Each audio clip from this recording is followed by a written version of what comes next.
What's going on, Jerome's? So it's unfortunate news that JJ McCarthy has to go went under meniscus surgery, full repair, so is going to be out for the season. But, if the grand plan was to redshirt him for a season, just sort of is what it is. He'll be able to get that time in the meeting room, mental reps, just won't get those active reps. But now he could focus to get back in 2025, staying alive, and be the future of the franchise for the Vikings. Kevin O'Connell. Yeah, you can tell, emotionally, he's all in on McCarthy, and this one stung. But now it is slinging Sammy Darnold's turn as the Vikings QB1. He's going to be quarterback one anyway, but now it's officially his show for the full season, and I do have hopes. I do think that he can distribute the rock. I think that he can keep this offense viable and fun with all the weapons that he has. Thankfully, Kevin O'Connell said that Addison's ankle injury isn't that serious, so I'm sorry that Addison had a leg amputated. Because remember, he said that McCarthy's knee soreness was routine on Monday. Great. But also, now that it means that veteran Nick Mullins probably is not going anywhere, because it's very valuable to have a backup quarterback, as you saw last year when the Vikings went through 4. But the main question is, what happens at QB3?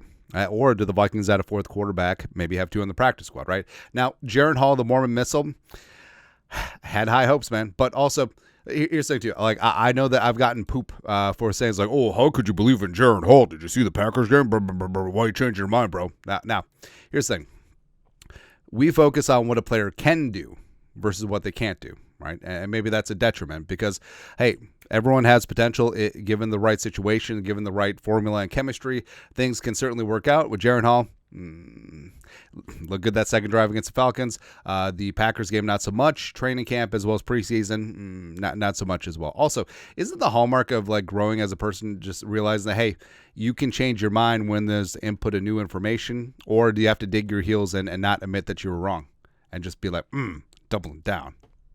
I feel like there's a message there. Anyways, but so Jaron Hall, I'm not sold. I'm not really sold as him as quarterback 3, but also if the Vikings get through Darnold and or Mullins, season's kind of gone tease up anyway. But you're always looking to improve every single spot on the rooster, and if Jaron Hall isn't going to be in the mix long term, I think the Vikings should and could be looking to add a quarterback 3. Now, these are generally going to be younger guys, developmental guys, sort of in that Jaron Hall mold, even though Jaron Hall's not really that young. So I absolutely refuse to entertain Ryan Tannehill. No.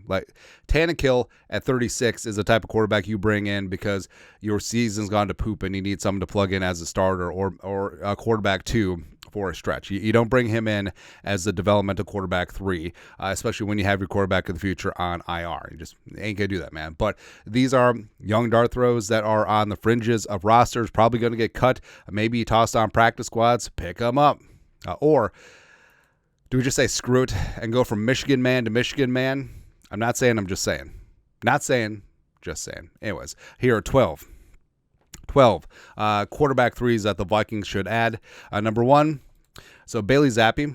So the Patriots, they got Jabroni Brisket, they got Drake May, as well as they got the future franchise quarterback in Joe Milton III. But Zappi, the pride of Western Kentucky, started 8 games over the last 2 seasons. So showed a little something as a rookie last year, and not so much. It turns out both he and Mac Jones are bad.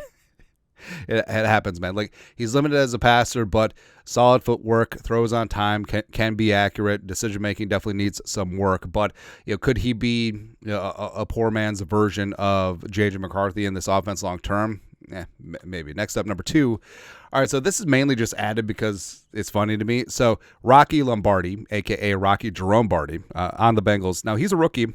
He's also 26. That's because he literally spent 7 seasons in college. Now, with the Rona year, I mean, it's common for players to come into the league with 5-6 years of college, but 7?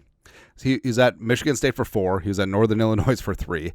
But I mean, he's 6'3", 227. He's built like a tank, man. He has 17 career rushing touchdowns, all of them for Northern Illinois. So, I mean, could he be like a Taysom Hill type player? Maybe, but yeah, he's not going to make the Bengals. Next up are 2 that the Vikings are getting a good look at this week. So Tyler Huntley of the Browns, 26, and Dorian Thompson-Robinson, DTR, 24 years young. So Huntley's a Pro Bowler.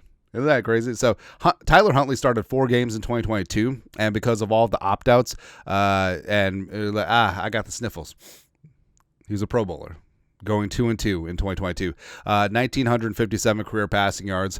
Overall, like a solid sort of do-it-all backup. He was Lamar's backup for a while in Baltimore. And then with DTR, so I really like Dorian Thompson-Robinson in the draft in 2023. Went as a mid-round pick to the Browns. Our guy Stefanski started 3 games for the Browns last year after they had a gong show of injuries before they went on to Flacco. But they got Deshaun, who they paid a bajillion dollars to. They got Jameis as their solid quarterback too. Frankly, I think they should start Jameis, but yeah. But also, I mean, they do have Huntley, they do have DTR, so they're probably not going to keep one of them on the 53 or neither of them. So the Vikings could pick up one of them as their quarterback 3. But I would prefer DTR. Obviously, he's a great athlete, great accuracy. Decision making is kind of spotty, but that he played like a rookie last year in the games that he started. That's what you expect, but something that could be nurtured and molded. Number 5. So Davis Mills of the Texans. So Captain Longneck, yes, the pride of Stanford, 3rd-round pick by the Texans in 2021. He's actually started 26 games, 5-19-1, but the Texans were also thank you, in 2021, 2022.